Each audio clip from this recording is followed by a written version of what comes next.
ನಾನು ತಮಾಷೆನೆ ಮಾಡ್ತೀನಿ.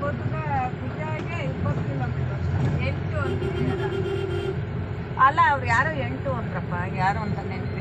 పూజారప్పన మనేవారు డ్రైవర్ చెప్పిండేది 28. సరే సరే. లేకుండా మనకేం తెలుసా అయితే ఆయన ನೋಡ್ರಿ ಇಲ್ಲಿ ಕೇಸರಿ ನಂದ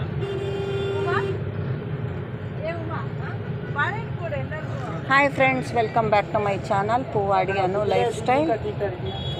ನನ್ನ ವೀಡಿಯೋಸ್ ನಿಮ್ಗೆ ಇಷ್ಟ ಆದರೆ ಪ್ಲೀಸ್ ಲೈಕ್ ಮಾಡಿ, ಶೇರ್ ಮಾಡಿ, ಕಾಮೆಂಟ್ ಮಾಡಿ, ಸಬ್ಸ್ಕ್ರೈಬ್ ಮಾಡ್ಕೊಳ್ಳಿ. ಪಕ್ಕದಲ್ಲಿರೋ ಬೆಲ್ ಬಟನ್ನ ಒತ್ತಿದ್ರೆ ನಾನು ಹಾಕಿರೋ ವೀಡಿಯೋಸ್ ನೋಟಿಫಿಕೇಷನ್ ನಿಮಗೆ ಬರುತ್ತೆ. ಎಲ್ಲ ವೀಡಿಯೋಸು ನೋಡಬಹುದು. ಇದು ಗಯಾದಲ್ಲಿದ್ದೀವಿ. ಗಯಾ ಮಾರ್ಕೆಟ್ ತೋರಿಸ್ತಾ ಇದ್ದೀವಿ ನೋಡಿ.